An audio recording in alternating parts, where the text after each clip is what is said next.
Imagine. I walk into the car dealership where my brother-in-law works, and he suddenly yells, "Get out of here! You can't afford our cars!" He calls security to throw me out like a loser.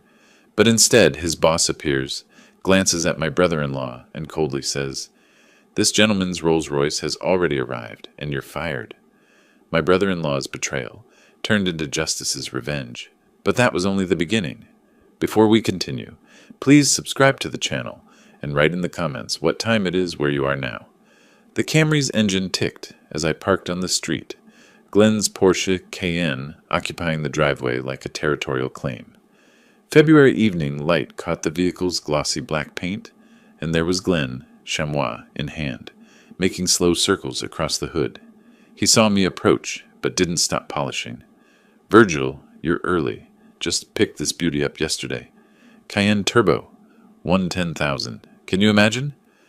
I shifted the small gift bag containing books for the grandchildren. "It's very nice, Glenn. Are Lula and the kids inside?" He smirked. That expression I'd come to recognize over the past 3 years. "They're inside. You can park on the street? Wouldn't want your Camry dripping oil on my driveway." Through the front window, Ethan and Sophie waved. Their clothes struck me immediately. Ethan's shirt had a frayed collar. Sophie's pants were too short at the ankles. I waved back, watching Glenn position himself between me and the front door, forcing me to admire his acquisition a moment longer. The house smelled like roasted chicken and something bitter I couldn't identify.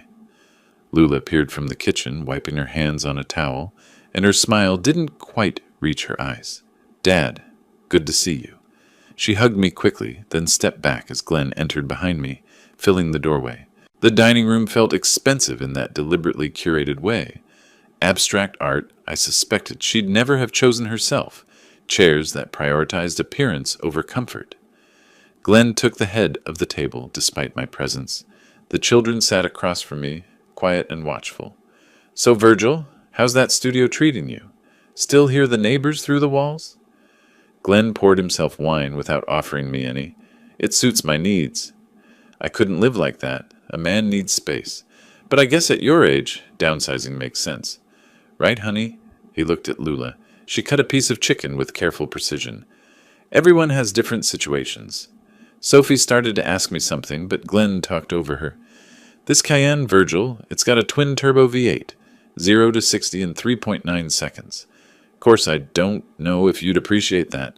Coming from, what year is your Camry? 2015? 2014? Even better." He laughed, and Lula smiled weakly into her wine glass. The meal continued in this pattern. Every topic Glenn touched became a referendum on worth and status. He mentioned the Cayenne specifications 3 times by my count. When Sophie finally managed to ask about my week, Glenn interrupted. "Retirement boredom, right? Nothing but time. Must be strange after working retail all those years." I'd owned a successful hardware store for 40 years, sold it in 2023, but Glenn preferred his version of my history. I watched Lula refill his glass before it emptied, an automatic gesture. She'd learned his rhythms, anticipated his needs before he voiced them. This wasn't the daughter who'd argued philosophy with me over breakfast, who'd questioned everything, who'd wanted to teach literature. "Actually," I said, "I was thinking about Ethan's education. Your mother mentioned math is challenging this year." Ethan looked up, hopeful. "I was considering tutoring programs, or perhaps a school with smaller classes. I'd be happy to—" Glenn set down his fork with deliberate care. "We provide for our children. We don't need handouts. It's not a handout. It's help from their grandfather. We don't need charity from someone living in a studio apartment on fixed income. This conversation is over." His voice had gone cold, precise. Lula's fork paused halfway to her mouth, then continued. No defense. No intervention. The children stared at their plates. I counted 3 times during that dinner when Lula could have spoken for me. She chose silence each time. After the meal, I asked to see the children's rooms. Sophie's desk had broken drawer handles, held together with electrical tape. Ethan's sneakers, kicked under his bed, had worn completely through the soles, but the master bedroom door stood half open, and I glimpsed the California King with its pristine white linens. Price tags still attached, dangling from the duvet corner. $800. The number was clearly visible. In the hallway, Sophie whispered, "Grandpa, do you like Dad's new car?" "It's nice, sweetheart. How's school?" "Fine. Dad says we might get new shoes next month." I looked at her worn sneakers, the canvas splitting from the rubber. "Next month?" "He says the car payment comes first. It's okay. These still fit." I found Glenn in the living room, scrolling his phone. "Thank you for dinner. I'll call next week about—" "Lula will let you know when we're free. We're busy people. Not everyone has endless retirement time." "Glenn, I'd like to spend more time with my grandchildren." "We'll see. Bye, Virgil." He turned away, conversation finished. Through the window, as I walked to my car, I saw his arm slide around Lula's waist, possessive and controlling. She leaned into him, or maybe she just didn't resist. The drive back to Kendall took 25 minutes through evening traffic. My studio apartment greeted me with its familiar quiet. Small, yes, but meticulously organized. Everything in its place, nothing wasted. I made tea and sat at my desk, the laptop casting blue light across the room. My banking app loaded slowly. The balance appeared, $23,706.34. I'd sold my business 18 months ago for $24.5 million. Investments, careful living, and time had adjusted the number. I closed the laptop without logging out fully. On the wall, a framed photo caught the lamplight. Payne Hardware's grand opening in 1987. I was 30 years old, standing beside the entrance I'd designed myself, wearing my father's watch. I'd built something. They thought that made me weak. Glenn saw the modest apartment and assumed poverty. Lula had stopped asking about my finances years ago, convinced I'd mismanaged the sale money somehow. I opened a fresh document on my laptop, titled it Family Observations, February 2025, and began typing. Children's clothing conditions, luxury bedroom items, Glenn's spending patterns, the Porsche's timing. Tomorrow, I decided I'd start watching more carefully. Not with anger, that would cloud judgment. With precision, the way I'd analyzed market trends and supplier contracts for 4 decades. Glenn had made a miscalculation. He'd assumed I was finished, powerless, irrelevant. I saved the document, created a password-protected folder, and went to bed. But sleep came slowly, images cycling through my mind. Sophie's taped drawer handles, Ethan's destroyed shoes, that $800 price tag swinging gently in the air conditioning's breeze. 3 days later, I sat at my desk while morning light stretched across my laptop screen. The coffee beside me had gone cold an hour ago. I'd been researching private investigators in Miami-Dade County since 6 a.m., reading reviews, checking state licenses, cross-referencing complaint databases. My business training served me well. Vet your contractors thoroughly before engagement. I'd narrowed the list to 3 candidates and scheduled consultations. The first 2 felt wrong. One was too eager, promising results before understanding the scope. The other quoted $8,000 for work I estimated should cost half that. But the third candidate, Marcus Reynolds, agreed to meet me that afternoon at a cafe in Coconut Grove. The location was strategic, equidistant from Kendall and Coral Gables, neutral territory, public enough to be safe, but quiet enough for discretion. I arrived 15 minutes early, selected a corner table, and waited. Reynolds appeared precisely on time. Mid-50s, gray threading through his hair, clothes neat but not expensive. He ordered black coffee and sat without preamble. "You said this was family-related." I appreciated the directness. "I need information about my son-in-law. His behavior changed. My daughter seems different. I need facts, not assumptions." "What specifically concerns you?" "He's spending beyond his means, flaunting wealth while his children wear worn clothes. Either he's hiding income or hiding debt. I need to know which." Reynolds pulled out a small notebook. 2 weeks, full surveillance and background check, $3,500. I'll need his schedule. Vehicle details, workplace. I'd prepared everything, wrote it out the night before on a single sheet of paper. Glenn's work hours at Prestige Motors, Miami, the Porsche's license plate, his typical lunch routine. I slid the paper across the table. "I'll pay half now, half on delivery. I want daily updates. Nothing in writing until final report." He nodded once. "Cash preferred for the deposit." I handed him an envelope containing $2,000. We shook hands, and he left first. I finished my cold coffee, watching him drive away in an unmarked sedan. A professional. That's what I needed. The days crawled. Reynolds sent brief text messages. Subject at workplace. Lunch meeting observed. Evening routine monitored. Nothing substantial, just confirmation of activity. I maintained my normal schedule. Grocery shopping on Tuesday, library on Thursday, a walk around the neighborhood each evening. If anyone was watching me, they'd see nothing unusual. 10 days after hiring him, Reynolds called. We should meet. Same location, 2 p.m. The folder he slid across the table was thicker than I'd expected. Photographs, time-stamped, showing Glenn with a younger woman. Late 20s, professionally dressed. 3 different restaurants. 2 hotels. The body language needed no interpretation. His hand on her lower back, their faces close across a table, her fingers touching his arm. Her name's Vanessa Torres, sales associate at his dealership. Based on digital footprints and observed patterns, I'd estimate 8 months. I studied each photograph methodically, forcing myself to see evidence rather than betrayal. You're certain? Photographs don't lie. Restaurants, Morton's, Zuma, Casa Tua, hotels, 4 Seasons twice, Mandarin Oriental once. He uses a credit card she doesn't see, different from the one he uses for family purchases, which brings me to the financial component. Reynolds produced a second set of documents. Background check revealed personal loans under his name only. Approximately $60,000 borrowed in the past year across 3 lenders. Credit cards maxed at their limits. Combined with your daughter's mortgage and the vehicle loans visible in public records, you're looking at total family debt around $340,000. I absorbed this carefully. Does my daughter know about the personal loans? Nothing in joint accounts reflects them. He's managing those payments separately, which means either hidden income or he's robbing Peter to pay Paul. What's your assessment? Reynolds leaned back, choosing his words. Man's living beyond his means to support 2 lifestyles. The math doesn't work long term. Your grandchildren's household is a financial house of cards. 1 missed payment, 1 emergency, and it collapses. I paid him the remaining $1,700 in cash, thanked him for his thoroughness, and drove home with the folder on my passenger seat.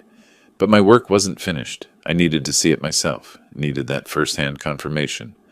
The following Tuesday, I positioned myself at the bar of a Brickell restaurant Reynolds had documented.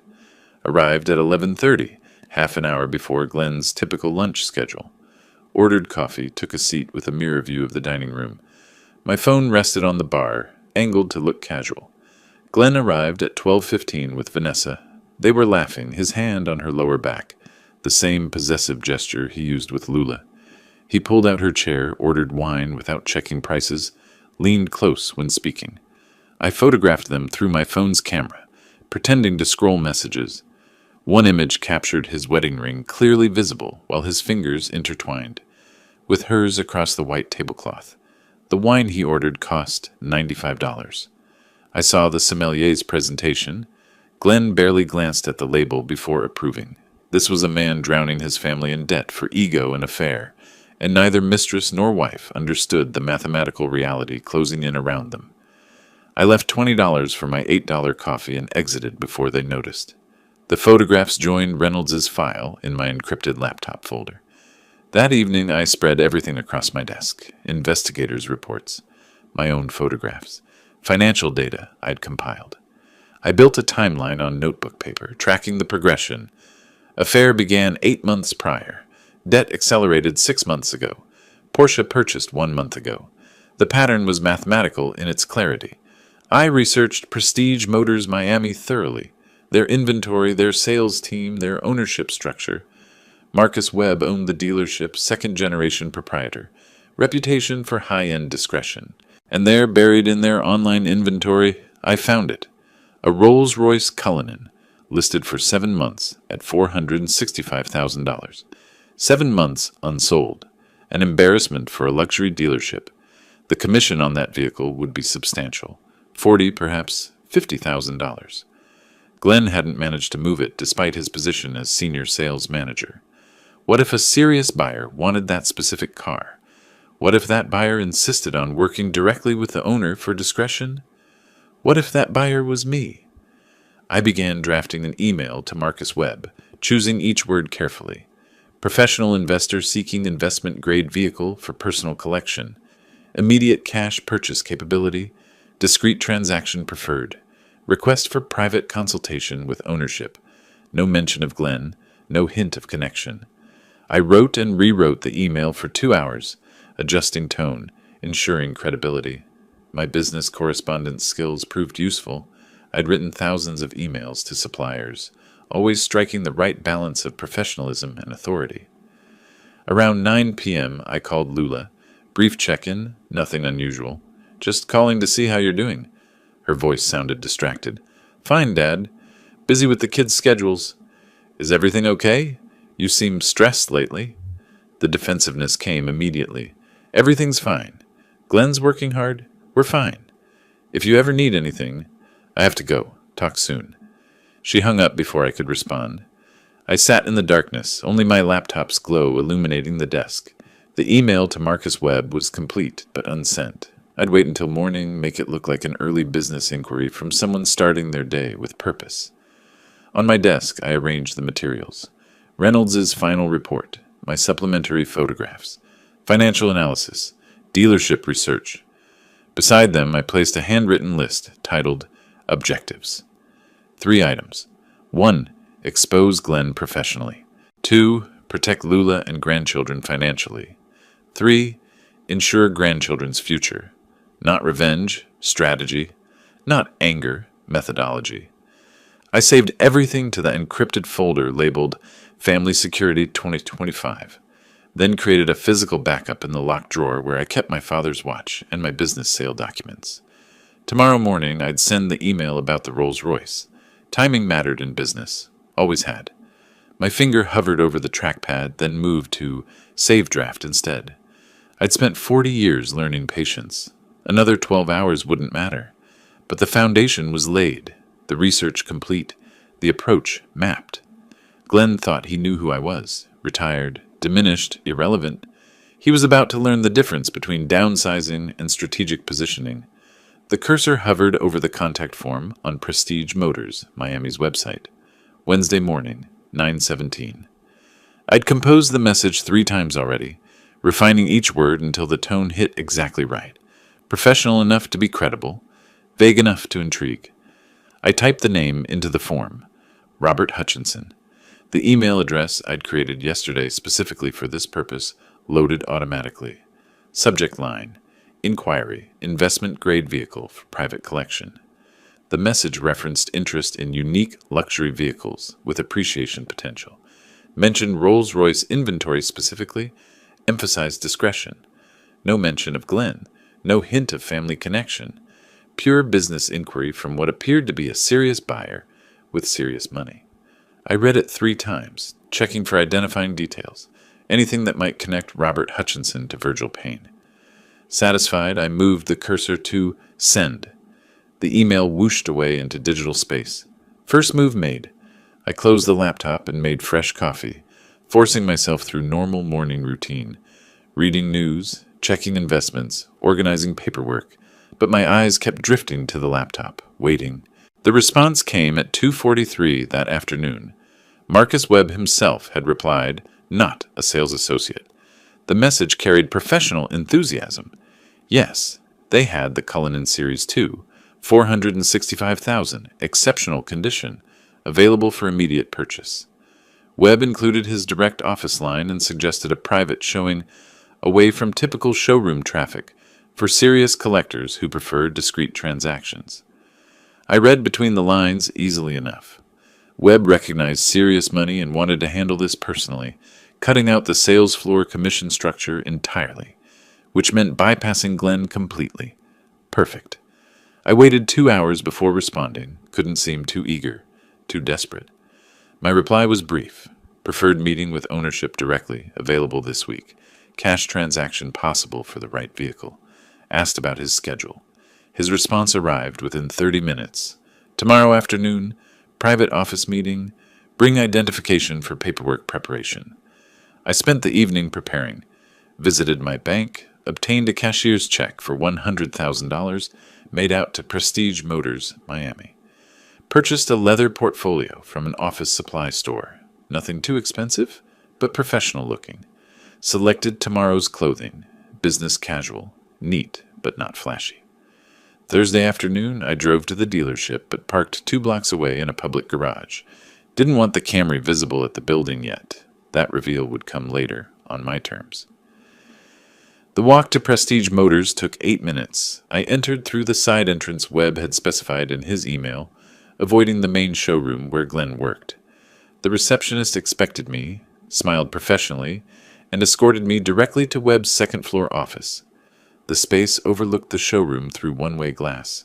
Webb rose to greet me, firm handshake, offering coffee, gesturing to leather chairs positioned across from his mahogany desk. Automotive photography and sales awards decorated the walls. Through the glass below, I could see the showroom floor, see Glenn talking to a customer near the BMW section, gesturing animatedly, confident in his element. See the Rolls-Royce Cullinan, positioned prominently under spotlights, its black exterior gleaming. Webb began the standard luxury sales pitch, but I interrupted politely. "Mr. Webb, I've done my research. That vehicle's been in your inventory 7 months. I'm prepared to make this simple for both of us." His eyebrows rose slightly. "You've done your homework." "Yes, it's been a showcase piece, a remarkable vehicle waiting for the right buyer." "That's one way to describe it." I reached inside my jacket, removed the envelope from the inner pocket. Not fumbling from a wallet, but deliberately prepared, slid it across his desk. "I'm prepared to deposit $100,000 today, remaining $365 on delivery. But I have conditions." Webb opened the envelope, examined the cashier's check. His expression shifted. This wasn't theoretical anymore.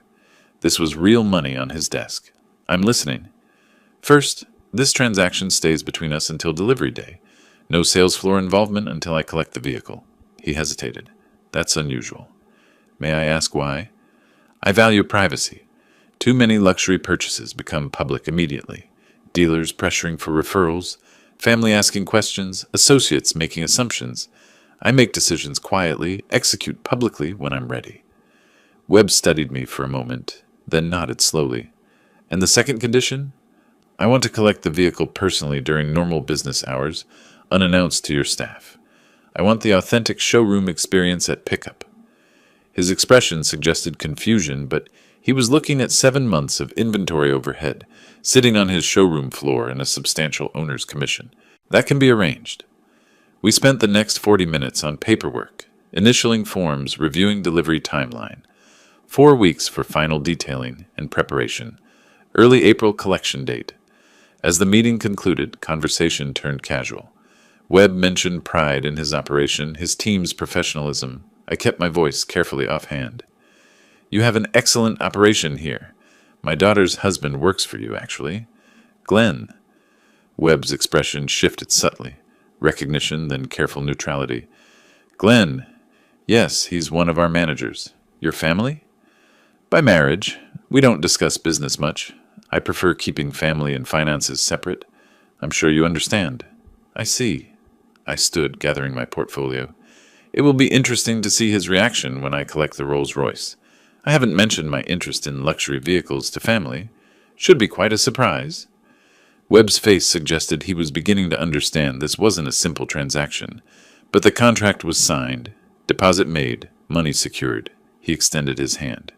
"We'll call you 48 hours before delivery." I left through the same side entrance, walked back to the parking garage at a measured pace. Only when I was seated alone in the Camry did I allow the tension to release from my shoulders. I sat there for 3 minutes, processing what I'd set in motion before starting the engine. Back at the apartment, I opened my laptop's calendar app, marked the delivery date 4 weeks forward, early April, created countdown reminders at weekly intervals. Below the date, I typed a single phrase, "Glenn's Reckoning," then immediately deleted it. No written evidence of motive, even in private files. I reviewed my accounts. 100,000 deposited, 365 reserved in a separate account for final payment. Still left 23.2 million in investments untouched. The cost of justice, manageable. I looked at the framed photo of my hardware store's grand opening, the patient building of something valuable, brick by brick, decision by decision. This was the same process, just different construction. 4 weeks until Glenn discovered his father-in-law wasn't a powerless retired man living on scraps. 4 weeks until the truth became visible. I closed the laptop, feeling something I hadn't felt in 2 years since selling my business. Anticipation of watching careful plans reach completion. The phone rang at 10:07 Thursday morning. Marcus Webb's voice, professional and measured. "Mr. Payne, your vehicle is ready. When would you like to collect?" I glanced at the clock on my desk.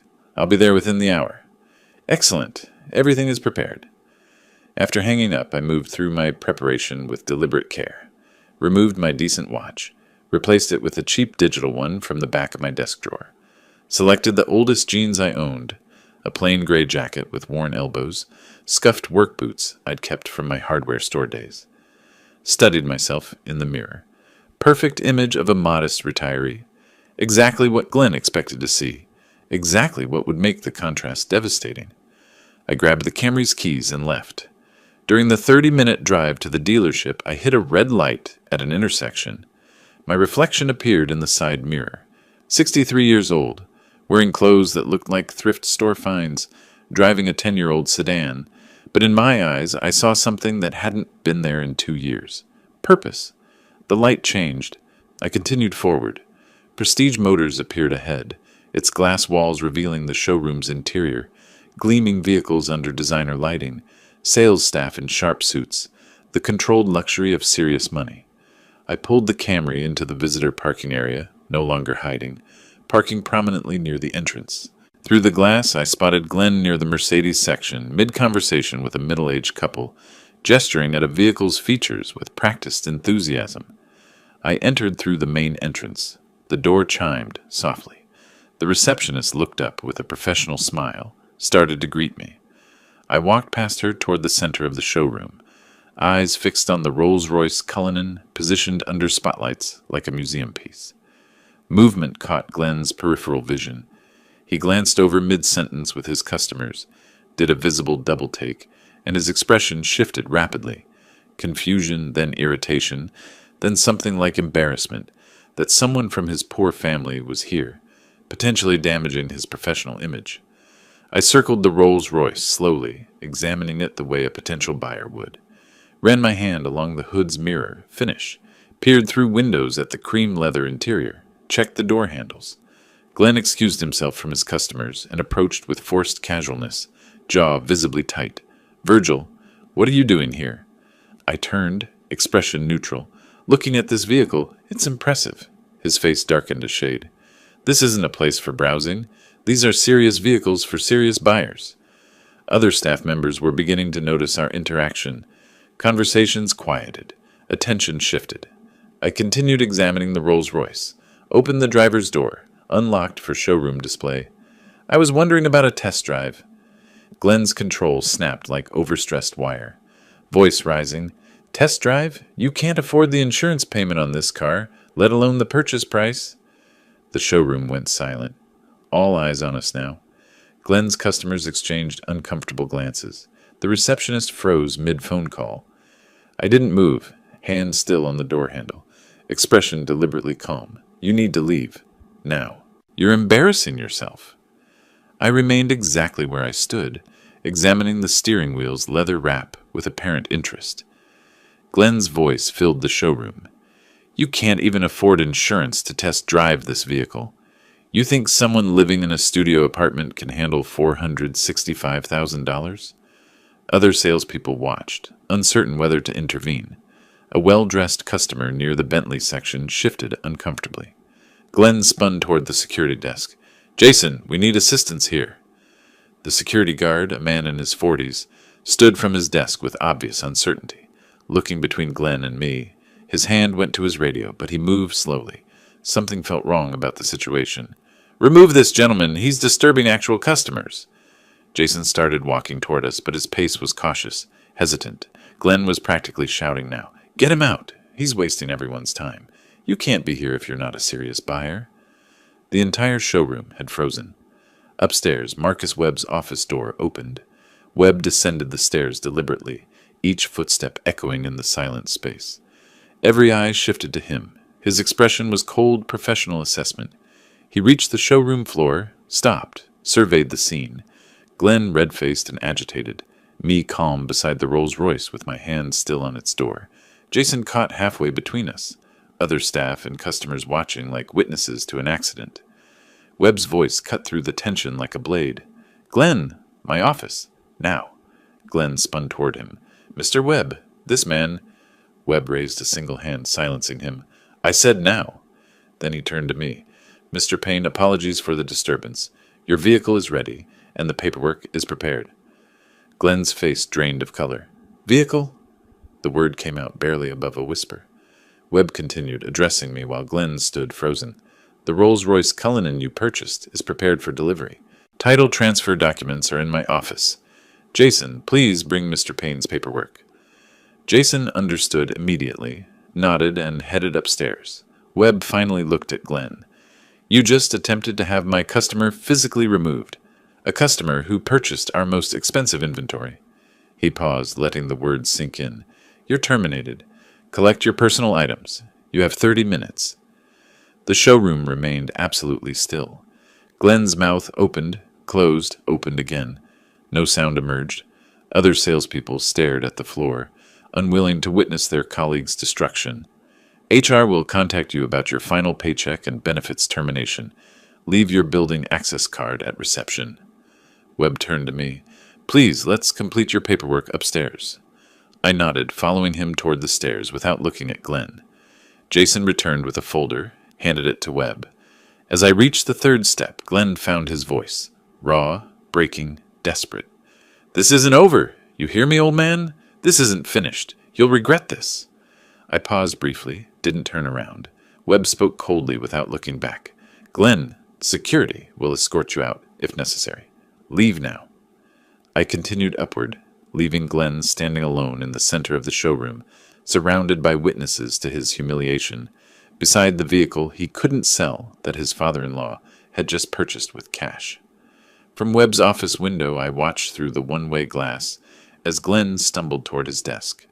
Other salespeople deliberately avoided meeting his eyes, suddenly busy with paperwork, phone calls, anything that let them pretend they hadn't seen what just happened. Webb closed the office door behind us, set the folder on his desk.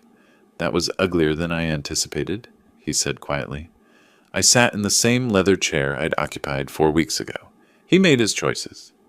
Webb slid the documents across to me.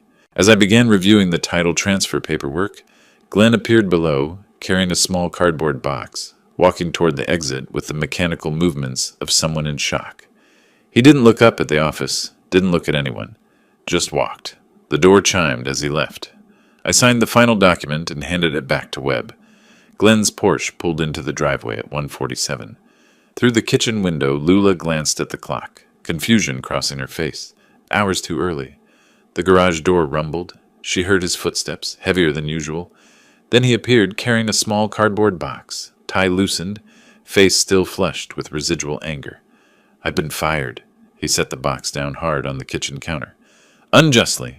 Complete injustice." Lula froze, dish towel in hand. "What? What happened?" "Wealthy client complained about my sales approach. Management took his side. Politics. Always politics in these places." She moved closer, searching his face. "But you're one of their best. Doesn't matter when rich people complain. They chose money over loyalty." He loosened his tie further, played the role of wronged employee with practiced gestures. Her phone buzzed on the counter between them. Text from Marissa, friend who worked downtown near the dealership. "Did your dad just buy a Rolls-Royce at Glenn's work?" Lula stared at the screen, read it twice, looked up at Glenn. "My father bought a car at your dealership?" Glenn's expression shifted, caught, calculating. He pivoted fast. "That's what this is about. Your father. He showed up this morning, humiliated me publicly, somehow purchased an expensive vehicle, got me fired. My father? How does he have money for—" "Exactly." Glenn seized the opening. "Where did he get it? Something's wrong here. Dark money. Maybe illegal. I don't know. But something isn't right." Lula's hand reached for her phone. "I need to call him." "You're calling him?" Glenn's voice rose. "I'm your husband. He destroyed my career, and you're taking his side?" but she was already dialing. 3 rings, then his voice, calm and measured. Lula, I was expecting your call. Where did you get money for a Rolls Royce? Glenn says you got him fired. I'll explain everything, face to face. Can you meet this afternoon? Why not just tell me now? Because you deserve to see documentation. Proof of everything. 2 p.m. Coconut Grove Caf? She hesitated, Glenn watching her intently. Fine. 2 p.m. After hanging up, she turned to Glenn. I'm meeting him. I need to hear his side. Glenn's face darkened. His side? I'm your husband. You're choosing him over me? For the first time in years, she held her ground. I'm choosing to hear what he has to say. That's not choosing sides. She went to change clothes, leaving Glenn in the kitchen. Her hands shook as she selected a blouse from her closet. 20 minutes later, she backed her Honda out of the driveway. 3 cars back, Glenn's Porsche followed at careful distance. The caf? In Coconut Grove was moderately busy. Virgil sat at a corner table, back to the wall, leather folder beside his coffee. Lula arrived 7 minutes late, face tight with stress. Sat without greeting, Virgil began without preamble. 2 years ago, I sold my business. 7 hardware stores built over 40 years. Sale price, $23 million. Lula's expression cycled through shock, disbelief, anger. You've been rich for 2 years and said nothing? He slid documents across the table. Sale agreement, bank statements, tax returns, all legitimate, all legal. Lula's hands trembled as she read. I wanted to see who you really were. When I was poor, you didn't respect me. Glenn openly mocked me. You said nothing. We didn't mock. He produced more papers. Printed screenshots of Glenn's social media posts, ridiculing his broke father-in-law. Text messages to friends complaining about Virgil's pathetic financial state. One post from 3 months ago. Fael still driving that sad Camry. Can barely afford gas, probably. Lula's face crumbled. I didn't know he... Then Virgil placed the photographs on the table. Glenn with a younger woman, time-stamped, bodies angled toward each other in unmistakable intimacy. Restaurant tables, hotel entrance, his hand on her lower back. Her name is Vanessa Torres. These are from the past 8 months. Lula stared at the images, hands slowly covering her mouth. Tears tracked down her cheeks silently. How long? Her voice barely reached him. 8 months, while he told you the family couldn't afford new shoes for the children. More documents. Restaurant receipts charged to credit cards Lula had never seen. Financial analysis showing $340,000 in total family debt. A separate report detailing Glenn's hidden $22,000 credit card used exclusively for affair expenses. You hired someone to follow him? To spy on us? To protect you and my grandchildren. He slid across a financial projection chart. At the current debt rate, you'll face foreclosure within 18 months. Glenn's been spending on her while your children's needs go unmet. Lula oscillated between grief and defensive anger. Maybe he made mistakes, but he's my husband, father of my children. Your plan destroyed his career. How is that protecting us? Virgil leaned forward, voice firm but not harsh. I didn't destroy his career. His arrogance did. I bought a car. He chose to publicly humiliate a customer who happened to be his father-in-law. His choices have consequences. Silence stretched between them. Lula looked at the photographs again, the bank statements, the debt analysis. I need time to think. I can't process this all right now. Take the time you need. But know this, those children deserve better than financial ruin and parents modeling disrespect. Lula gathered the papers, stuffing them into her purse with shaking hands. She left without another word. From his seat, Virgil watched her walk to her car. 3 spaces behind it, Glenn's Porsche sat with its driver slumped low in the seat. He'd followed her, watched through the window. Couldn't hear the words, but had seen the papers, seen her tears. Virgil pulled out his phone, opened his notes app, typed, Glenn knows she knows. Deleted it. No written evidence, even private. He finished his coffee slowly, paid cash, and drove back to Kendall in the Rolls-Royce. The vehicle still felt foreign, too large, too luxurious, but it had served its purpose. That evening, Lula arrived home 30 seconds before Glenn. She didn't confront him about following her. Went directly to the bedroom and locked the door. She spread the documents across the bed, studied them for hours. The photographs hurt most. Glenn's expression in them showed happiness she hadn't seen directed at her in years. Downstairs, Glenn scrolled through his phone. A message from a former colleague. Budget dealership in Hialeah was hiring. Lower prestige, lower pay, but immediate availability. He applied without hesitation. Money pressure was coming. He could feel it. 3 days later, Glenn started at the new position. Used car sales manager, $65,000 salary, 30% pay cut from his previous role. He told Lula it was a temporary adjustment while he looked for something better. That same evening, Virgil sat in the Rolls-Royce, parked outside a public park, watching sunset paint the Miami sky orange and purple. His phone showed a text from Lula, sent an hour earlier. "I need more time to think. Please don't contact Glenn directly." He typed his response carefully. "Take the time you need. I'm here when you're ready." What he didn't mention, he'd already scheduled a consultation with a family law attorney for next week. Patience had built his business, brick by brick, over 40 years. Patience would finish this. The attorney's office occupied the 20th floor of a downtown Miami tower. Floor-to-ceiling windows framed the skyline, morning light sharp and clinical. Diane Costa sat across her mahogany desk, reviewing the folder Virgil had sent ahead. Organized with color-coded tabs, chronological summaries, the businessman's approach to a family crisis.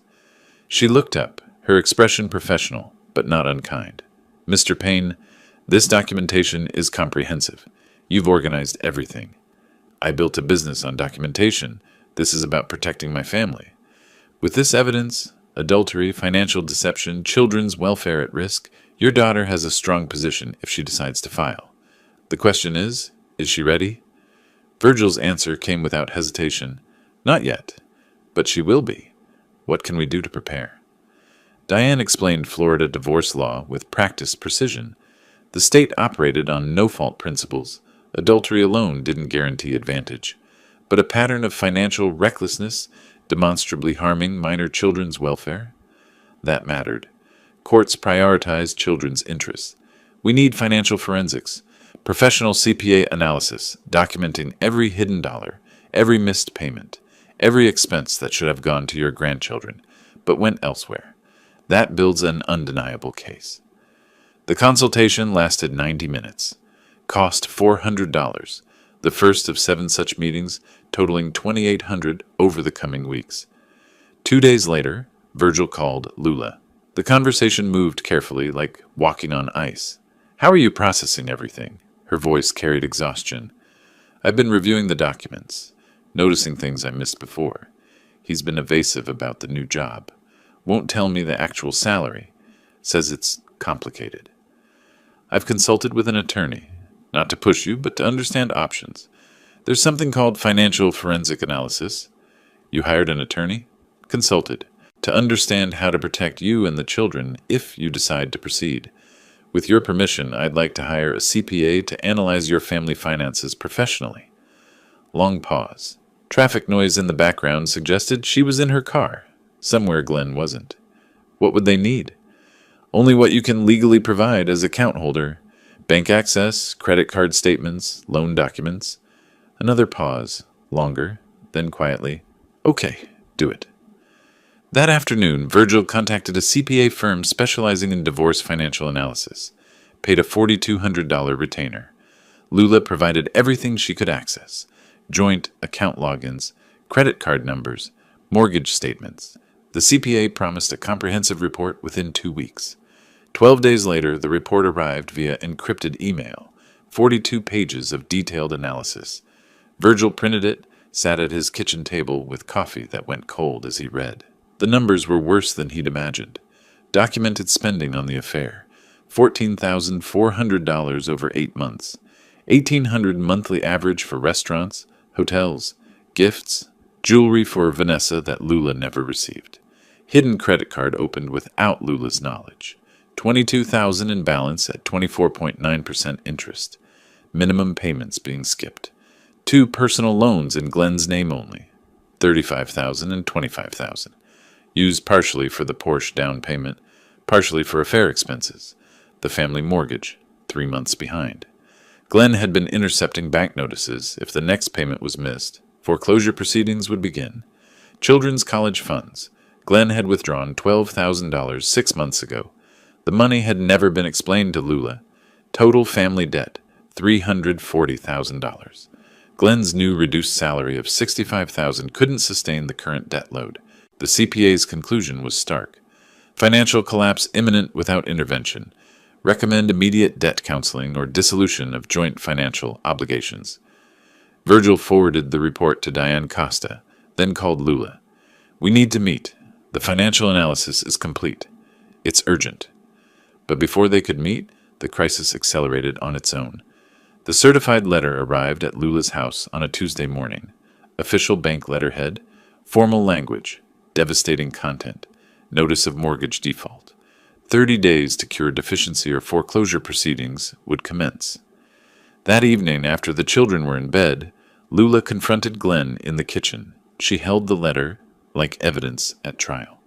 We're 3 months behind on the mortgage. You told me payments were current. Glenn's face shifted immediately to attack mode. Because I lost my income. Your father destroyed my career.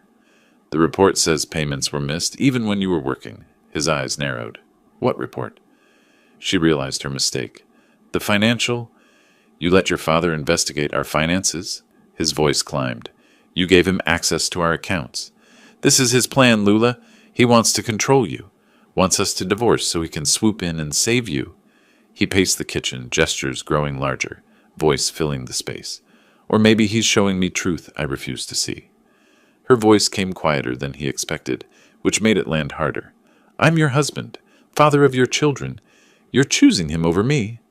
I'm choosing truth. I'm meeting with him tomorrow about the financial analysis. Glenn moved closer, physically dominating the space between them, but Lula stepped sideways around him to the doorway, asserted her right to move freely. You can't just... I can.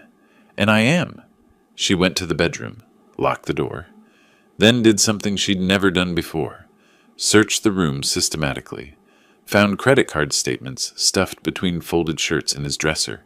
Loan documents in a shoebox on the closet shelf behind winter clothes. Under his side of the mattress, an envelope with receipts for jewelry she'd never received. She photographed everything with her phone. The next morning, she met Virgil at the same Coconut Grove cafe. This time she arrived with her own folder, her own evidence. She placed it on the table beside the CPA report he'd brought. I found loan documents last night. $60,000 he borrowed without telling me, and he withdrew money from the children's college funds. Virgil listened without interrupting. The bank letter says we could lose the house. My children's home. She looked directly at him. What do I do? He chose his words carefully, informing rather than commanding. The attorney says, with this evidence, you can file for divorce with a strong position on custody. The house could be protected through legal proceedings. Children's interests come first under Florida law. Her hands gripped her coffee cup. If I file, everything changes. His parents, our friends, everyone will know. They'll know the truth. Truth isn't shame. Hiding it is. Silence stretched between them. A full minute passed. Then Lula opened her phone, pulled up the number Virgil had sent her days ago. Diane Costa's office. Her finger hovered over the call button. 7 seconds of hesitation. Then she pressed it. Put the phone on speaker so Virgil could hear. Diane Costa Law, how may I help you? Lula's voice came clear and firm. I need to schedule a consultation with Ms. Costa regarding divorce proceedings. 3 days after Lula made the call, we sat in Diane Costa's conference room. Floor-to-ceiling windows overlooked Biscayne Bay, morning sun reflecting off the water in sharp points of light. Lula sat between Diane and me, hands folded on the polished table, wearing professional clothes borrowed from a friend. Diane slid a document across to Lula. Glenn's hired Richard Brenner. Brenner's known for intimidation tactics. This won't be simple. Lula's hands trembled, picking up the letter. 6 pages of aggressive demands. I read over her shoulder. Spousal support citing Lula's unemployment. 50% of marital assets, including the house. Shared custody with possibility of primary custody claim for Glenn. The final demand made my jaw tighten. Investigation into my suspicious financial involvement and potential manipulation of client. Threat to subpoena my financial records. Suggestion of improper influence over Lula's decision-making. How bad will it get? Lula's voice was small. He's demanding spousal support, half the assets, custody, threatening to investigate your father's finances. My finances are documented. Legally sound, I said. Diane nodded. I know, but Brenner will use discovery as a weapon. Make this expensive and exhausting. We need to be prepared for the long fight. A week later, we sat in Miami-Dade Family Court for the preliminary hearing. The courtroom was modern, fluorescent lit, impersonal. Lula at the plaintiff's table with Diane. Across the aisle, Glenn in a borrowed suit beside Brenner. First time Lula had seen Glenn since filing. He looked thinner, harder, desperate. Brenner stood, addressed Judge Rodriguez, a woman in her 50s with sharp eyes and no patience for theatrics. Your Honor, respondent was clearly manipulated by wealthy father who orchestrated an elaborate scheme to destroy a stable marriage. Mr. Payne's sudden appearance with luxury vehicle, hiring investigators, funding this divorce, all evidence of improper influence. We request full financial disclosure from Mr. Virgil Payne. Rodriguez looked skeptical. Mr. Brenner, Mr. Payne's finances aren't relevant unless you can demonstrate he's party to marital assets. Can you? His influence over petitioner's decision-making, that's not what I asked. Move on. Diane stood calm and prepared. Your Honor, evidence shows respondent engaged in adultery, financial deception, and depleted marital assets for personal affair. These are facts, not manipulation. She began presenting the case methodically. PI photographs projected on the courtroom screen. Glenn with Vanessa Torres. Timestamps, locations, body language unmistakable. Bank statements showing $14,400 in affair spending, highlighted in yellow. The credit card Glenn opened secretly. $22,000 in balance. Loan documents he'd signed without Lula's knowledge. Withdrawal records from the children's college funds. $12,000 Glenn couldn't explain. Mortgage default notices he'd intercepted and hidden. Each piece numbered, cataloged, cross-referenced. Brenner objected repeatedly. Illegally obtained. Violation of privacy. Diane countered each one. PI operated legally in public spaces. Lula authorized the financial analysis as joint account holder. All discovery properly disclosed. Judge Rodriguez reviewed the documents carefully, asking pointed questions. Then Diane introduced Lula's sworn affidavit. When the judge requested, Lula read a portion aloud. Her voice shook but didn't break. He told me my father was worthless. Made me believe it. Made me feel ashamed of my own family. At our dinner table in front of our children, he would mock my father's apartment, his car, his life. Pause. I said nothing, because I learned that agreeing was safer than defending. The courtroom went silent. Glenn stared at the table. Brenner whispered urgently in his ear. During lunch recess, Brenner approached Diane in the courthouse hallway. I stood with Lula nearby, just out of earshot. Brenner's voice was low, threatening. My client has information about Payne's business sale, potential tax irregularities. SEC might be interested. Diane's expression didn't change. Your client is welcome to report whatever concerns to appropriate authorities. Everything's documented and legal. Anything else? Brenner shifted tactics. Settlement offer. Glenn keeps house. Lula gets custody. No alimony. Clean break. Counter. Lula keeps house with children. Primary custody. Glenn pays $1,200 monthly child support. His debt, his responsibility. Take it to your client. Brenner's jaw clenched. He'll never accept. Diane turned to walk away. Then we continue. The afternoon session resumed. Brenner called Glenn to testify, attempting to present him as a devoted father, victimized by circumstances. Under Diane's cross-examination, Glenn stumbled. Couldn't explain the hidden credit card. Couldn't justify affair spending while children needed basics. Couldn't produce evidence of attending school events or medical appointments. Asked to name his children's teachers, he hesitated too long. Asked about their current grades, he looked to Brenner for help that didn't come. By the end, his hands gripped the witness box edge, knuckles white. Judge Rodriguez's expression had gone cold. The following week, Brenner played his last card. Glenn filed a motion for primary custody, claiming Lula's emotional instability and my improper influence created an unsafe environment for the children. Diane had prepared for this, called the children's school counselor as a witness, who testified they showed no signs of distress in their mother's care, that Glenn hadn't attended a parent-teacher conference in 2 years, that Lula volunteered regularly. Then Diane introduced a supplementary PI report I'd commissioned after the initial filing, documented Glenn meeting with Vanessa 3 times after the separation began, including once when he'd claimed to be with the children. Photographs showed Vanessa at Glenn's new apartment. Judge Rodriguez called both attorneys to the bench, spoke quietly but firmly. They returned to their tables.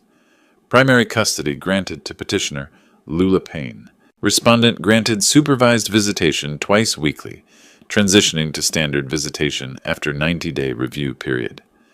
Outside the courthouse, early evening heat pressed down like a weight. Lula, Diane, and I walked toward the parking structure. Diane reviewed the outcome. Preliminary rulings favor us strongly. Final decree hearing in 6 weeks. He'll likely accept settlement rather than continue. Diane departed. Lula turned to me. He looked broken in there. Did you see his face? I had. Glenn's expression when the custody ruling was announced. Devastation mixed with rage, all of it directed at me across the courtroom. He blames you for everything, Lula continued, even though he caused it. Blame is easier than accountability. We walked toward the Rolls-Royce. Lula stopped before reaching it. This car, it started everything. No, his choices started everything. This car just made them visible. As I unlocked the doors, my phone buzzed. Text from an unknown number. You destroyed my life. I won't forget. Screenshot showed the message sent from Glenn's phone. I deleted it without responding, didn't mention it to Lula. But driving her home, I watched the rearview mirror more carefully than usual. 6 weeks later, I sat in the courthouse waiting area wearing a business suit. Mid-July morning, the air conditioning fighting against Miami's oppressive heat. Lula beside me in a borrowed professional dress. Diane reviewing final notes on her tablet. The final decree hearing. The end of the legal battle. 9 a.m. came and passed. The defendant's table in the courtroom remained empty. Judge Rodriguez entered at 9:03. All rise for the Honorable Judge Rodriguez. We stood, then sat. She reviewed the papers before her with evident disapproval at the empty table. In the matter of Payne versus Payne, where is respondent? Unknown, Your Honor, Diane said. He's been properly notified. At 9:07, the courtroom door opened. Glenn entered, disheveled, no attorney beside him. His suit was cheaper fabric, hung loose on a thinner frame. Face unshaven, not fashionable stubble, but neglect. Mr. Glenn, you're late. Where is Mr. Brenner? Glenn's voice came rough, tired. No longer retained, Your Honor. I'm representing myself. Rodriguez sighed. Pro se divorces complicated everything. Very well. This is the final decree hearing. Based on preliminary rulings and submitted evidence, I'm prepared to issue the final order. Do you wish to present any additional evidence or argument? Glenn looked at wrinkled papers clutched in his hand. Your Honor, I request reconsideration of custody and support arrangements. My financial situation is temporary. I'm a stable parent. Mr. Glenn, preliminary rulings address these issues. Without new evidence, the final decree stands as drafted. Glenn's composure, already tenuous, shattered. His voice rose. New evidence? You want new evidence? Her father orchestrated everything, destroyed my career, bought that car specifically to humiliate me. He pointed at me in the gallery. He's sitting right there. He manipulated her into this divorce. Rodriguez's voice hardened. Mr. Glenn, Mr. Payne is not party to these proceedings. Your accusations are irrelevant. Irrelevant? He hired investigators to spy on me, paid for her attorney. He's been controlling everything. Diane stood calmly. Your Honor, respondent is deflecting from his documented adultery and financial malfeasance. These outbursts demonstrate exactly why supervised visitation is necessary. Glenn spun toward her. Supervised? I'm their father. They need me. Mr. Glenn, compose yourself or I'll hold you in contempt. Your behavior in this courtroom supports concerns about stability. Glenn breathed heavily, visibly trying to control himself. Failed. I lost everything because of him. Pointed at me again. I sat motionless, expression neutral, didn't respond. Final warning, Mr. Glenn. Sit down. Glenn slowly sat, head dropping into his hands. Rodriguez read the decree aloud. Marriage dissolved, effective immediately. Primary residential custody to Lula. Supervised visitation for Glenn twice weekly for 90 days, then transitioning to standard schedule. Child support, $1,200 monthly beginning August 1st. College fund repayment, $200 monthly until the $12,000 was restored. Marital home awarded to Lula with full equity. Glenn's separate debts, the hidden credit card, the personal loans, the affair expenses, were his sole responsibility. Of the total marital debt, he would assume $240,000 of the $340,000 total. No spousal support either direction. Do you understand these terms? Yes. Glenn's voice was hollow. Do you understand child support begins next month and failure to pay can result in wage garnishment and contempt? Yes, Your Honor. Rodriguez signed the decree, handed it to the clerk. Copies will be provided to both parties. This matter is concluded. Outside, the morning sun was already intense. Lula, Diane, and I descended the courthouse steps toward the parking area. Behind us, Glenn emerged from the building. Diane noticed first, touched Lula's arm. Keep walking. Don't engage. But Glenn called out, Lula! She stopped reflexively, turned. Glenn approached. Diane positioned herself slightly between them. Glenn's face carried desperate pleading. Please, the kids are my life. Don't keep them from me. Lula's voice was tired but firm. The court decided visitation. Follow the rules, Glenn. Rules? You're letting your father write rules for our children? I finally spoke, voice quiet but carrying. The judge wrote the rules based on your behavior. Take responsibility. Glenn's desperation shifted to rage. Responsibility? You destroyed everything I built. You built nothing. You borrowed against everything, lied to everyone, betrayed your family. I simply stopped pretending not to notice. Glenn stepped toward me. Diane moved between us. Mr. Glenn, walk away. Now. His hands clenched and unclenched, breathing ragged. Finally he turned, walked toward the bus stop. No car anymore. Didn't look back. 3 days later, I arrived at Lula's house with printed real estate listings. I'd spent the weekend researching online, houses in better neighborhoods, better schools, 3 and 4 bedrooms. Sat at her kitchen table, spreading the listings with growing excitement. I've been researching. There's a house in Pinecrest. Excellent schools. 4 bedrooms, so the kids can each have their own space.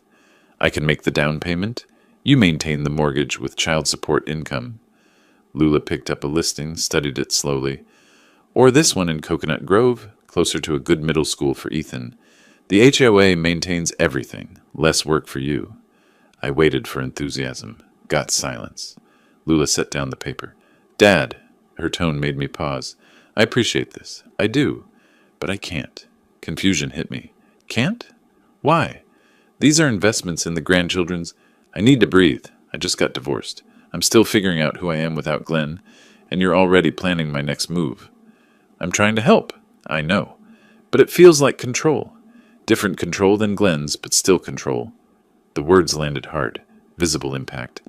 I'm not trying to control. I know your intentions, she said, gentler now. But I need time to make my own decisions. Stand on my own feet. Prove to myself I can. I sat in the Rolls-Royce outside her house afterward, hands on the steering wheel, engine off. Replayed the conversation, seeing it clearly now. I'd completed revenge against Glenn, but hadn't considered what Lula needed afterward. Space, autonomy, self-determination. Built the case for her freedom, then immediately tried to manage that freedom. I started the engine, drove toward my apartment. At a red light, I saw something familiar. Glenn's Porsche Cayenne on a flatbed tow truck, heading the opposite direction. Bank repossession tags in the windshield. The car he'd been so proud of at that first dinner, now being hauled away, but my satisfaction was muted by Lula's words. Back at the apartment, I sat on the sofa, looked at an old family photo, my deceased wife, young Lula smiling, a simpler time. My phone buzzed, text from Lula. Thank you for everything you've done. I mean it. But I need space to find myself. I'll call you when I'm ready. I love you. I typed a response, deleted it. Typed again. Finally sent, I understand. I'm here whenever you need me. I love you too. Set the phone down face down on the table. Conscious act of giving space. Realized revenge had succeeded, but reconstruction required a different approach. Patience without agenda. Support without direction. Presence without pressure. I'd won the battle. Now I had to learn how to handle victory. 1 week after our conversation about the real estate listings, I sat at my desk reviewing financial documents. The mortgage statement for Lula's house lay beside my open checkbook. Payment due in 5 days. $2,200. I knew she didn't have income yet. Knew the collection calls were still coming. I wrote the check, addressed the envelope directly to the mortgage company, not to Lula, avoiding the appearance of giving her money, just eliminating an obstacle. Second envelope, check to the debt consolidation company, $180,000 to settle her portion of the marital debt assigned in the divorce decree. Clean slate. Both envelopes showed my bank routing but included no notes, no explanations. I mailed them on my way to the grocery store. That evening, my phone rang. Lula's number. Hey. Long pause before she spoke. Dad, the mortgage company called. Said my account is current. Overpayment applied to next month's. Did you? House is in your name. Wanted to make sure you kept it. Another pause. And the collection company called. Said my debt is settled. Dad, you needed a clean slate to start over, that's all. Silence then. Thank you. After hanging up, I noted in my ledger, $182,200 total. Didn't categorize it as loan or gift, just support. 2 weeks later, she called with a different tone, excited. I got a job, office manager at a medical practice, $42,000, start Monday. My happiness was genuine. That's excellent, congratulations. Tell me about it. We talked for 20 minutes. 3 doctors, scheduling and billing responsibilities. Her commute, she sounded different, proud. The following Monday, she began her routine. Dropped the children at school. Drove 15 minutes to the office.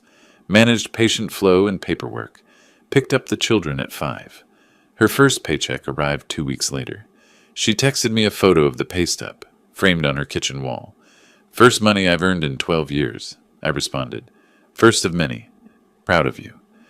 Week 3, she rearranged her living room furniture without asking anyone's opinion. Painted an accent wall herself after watching a tutorial online. Took the children school shopping with her own money. Modest purchases, but her choices. Small acts of autonomy building something larger. When I visited to drop off birthday gifts for the children, I noticed the changes.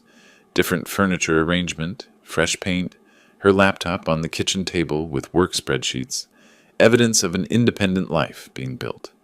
I didn't comment on the changes, just asked about her work instead. Mid-August, Glenn's situation deteriorated further. His manager at the Hialeah dealership called him into the office. I learned this later, through Lula. Glenn, you've been late 4 times this month. Yesterday, a customer complained you smelled like alcohol. Glenn had defended himself, said he was handling personal issues. Handle them outside work hours. This is your final warning. That evening, he'd drunk more than usual. Called Lula at 9:47. She told me about it the next day. His voice was thick, slurred. Lula, I miss you. Miss the kids. We were family. Can't we? She'd interrupted firmly. You're drinking. Don't call me like this. But he'd continued. Everything fell apart. Lost everything. I need another chance. Please. Her voice had been sad but resolved. You had chances. Many chances. You made choices. I can't fix them. The kids need their father. The kids need stability, sobriety, responsibility. When you can show those things, the court will adjust visitation. Until then, this conversation is over. She'd hung up. The next morning, Glenn arrived at the dealership late again. The manager was waiting. Clean out your desk. We're done. Unemployed again. With Glenn's situation worsening and Lula working, I became an after-school presence for the grandchildren, not by inserting myself, but by Lula's request. Dad, could you pick up the kids Tuesday and Thursday? Stay with them until I'm home from work? I agreed immediately. Those afternoons became routine. I picked up Ethan and Sophie from school at 3, brought them to my apartment or stayed at their house depending on homework needs, helped Sophie with multiplication tables using a deck of cards, making it a game, taught Ethan fraction concepts using pizza slices, ordered actual pizza to demonstrate. No lectures about money or responsibility, just presence and patience. During one homework session, Sophie looked up from her math worksheet. "Grandpa, why doesn't Daddy live with us anymore?" I chose my words carefully. Sometimes adults make choices that hurt people they love. Your mom made a brave choice to protect you. Your dad needs to work on himself. But you're loved by both of them, and by me. Ethan, quieter, asked a different question. "Are you rich?" I paused. "I have enough. What matters isn't having money. It's using it wisely and treating people with respect." Sophie thought about this. Daddy had a nice car, but wasn't nice. Exactly. Things don't make someone good. Actions do. Late August evening, after the children were asleep, Lula sat with me at her kitchen table. Coffee between us. She'd been quiet all evening, processing something. Finally, she spoke. "I've been thinking about everything that happened. The car, the divorce, all of it." I waited. "For months, I thought you were being vindictive, getting revenge on Glenn for how he treated you." She held up her hand before I could respond. "Let me finish. But watching how you've been these past weeks, giving me space, helping without controlling, spending time with the kids without agenda, I understand now. You weren't getting revenge. You were showing me truth I was afraid to see." Her eyes were wet, but she wasn't crying. "You saved us. Not just from Glenn, but from the future I couldn't see was coming. Financial ruin, emotional destruction. You showed me I was worth more than I believed." My voice came rough. "You always were. I just needed you to see it." She reached across the table, took my hand. "I'm sorry it took so long to understand." We sat in comfortable silence.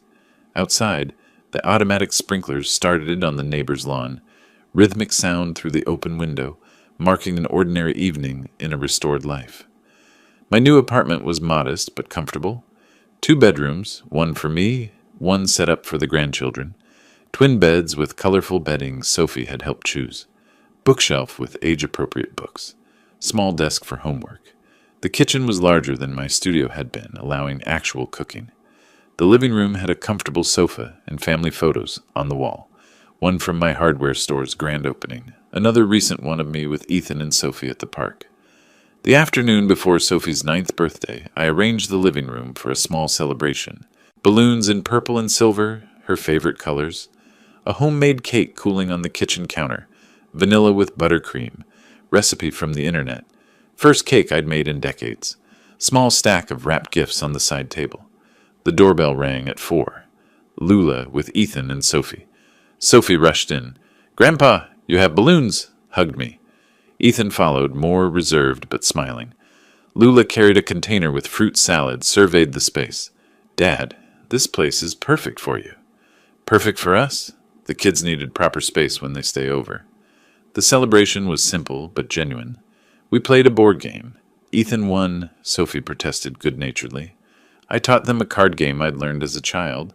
Go fish with betting using pennies. Sophie loved the gambling aspect. Lula was amused. When cake time arrived, I brought it out with 9 candles. We sang off-key. Sophie blew out the candles, made a wish she didn't share. But she looked at her mother and me while making it. We sliced the cake. It was slightly lopsided, but tasted good. "Best birthday cake ever," Sophie declared. Ethan, practical. "It's pretty good, Grandpa. A little lopsided, though." "First cake I've made in 40 years. Lopsided is success." "Can we make one together next time?" Sophie asked. "I'll help," I agreed. Gift opening. I gave Sophie an art supply set. She'd shown interest in drawing. For Ethan, a science kid about electricity. He was curious about how things worked. Modest gifts, chosen thoughtfully. Sophie hugged me. "Can we do art together tomorrow?" "Absolutely." As the evening wound down, the children played with their new items while Lula and I cleaned up the kitchen. She said quietly, "They're happy, really happy. I can't remember the last time we had a celebration this relaxed. No tension, no performance, just family." She nodded. "Just family." Later, with the children watching a movie in the living room, Lula and I sat at the kitchen table with coffee. She looked at me directly. "I need to say this properly. You saved us. Not just from financial ruin. You saved me from losing myself completely." I started to deflect. She continued. "Let me finish. I was becoming a person I didn't recognize. Agreeing with Glenn's cruelty. accepting disrespect as normal, teaching my children that money matters more than character. Her voice was steady. You showed me truth, even when I didn't want to see it. Yes, it hurt. Yes, it was hard. But you gave me a chance to rebuild as a real person, not Glenn's accessory. I just showed the truth. You made the brave choice to act on it. She shook her head. No, you created the conditions where I could act. Documented evidence, hired the attorney, stabilized finances. Without that foundation, I'd still be trapped, believing his version of reality. Pause. Thank you. Truly. I covered her hand with mine. You're my daughter. Protecting you isn't a favor. It's responsibility and love. From the living room, Sophie called out, Grandpa, Ethan says the movie's character can't do that. Tell him. We both smiled, the moment of gratitude giving way to ordinary family life. The following week, I met with an estate attorney, established an education trust fund for Ethan and Sophie, $500,000 total, $250,000 each, structured to be accessible only for qualified education expenses, tuition, books, housing at accredited institutions, distributions beginning when each child reached 18. The trust documents named Lula as trustee until the children turned 25. I also updated my will. The bulk of my remaining estate would be divided between Lula and the grandchildren, with specific provisions preventing Glenn from accessing any funds, regardless of circumstances. The attorney confirmed everything was legally sound, filed the paperwork. The following week, I invited Lula to my apartment, explained the trust structure, showed her the documents. Her eyes widened. $500,000 for their education? I nodded. They'll have opportunities I had to create for myself. No student debt. No financial barriers to their potential. She was quiet, processing. I don't know what to say. Say you'll make sure they value education not just for the money it leads to, but for knowledge itself. She promised she would. The following Saturday afternoon was sunny, warm September day. I picked up Ethan and Sophie in the Rolls-Royce. They were accustomed to it now. Novelty worn off, just Grandpa's car. Drove to a local ice cream shop in Coconut Grove. Parked in the lot. The children piled out. Sophie took my hand, walking to the entrance. We ordered. Sophie got chocolate chip. Ethan got mint chocolate chip. I got vanilla. Sat at an outdoor table. Miami sun warm, but breeze from the bay comfortable. Sophie swung her legs, eating ice cream. Grandpa, why do you have such a fancy car? I paused, expecting a different question. What do you mean? Like you're not show-offy. But the car's really expensive, right? Ethan added, Mom said you could have bought it a long time ago. Why didn't you? I considered my answer carefully. I bought it when I did because the timing was right. Having expensive things isn't bad or good by itself. What matters is why you have them and how you treat people, regardless of what you own.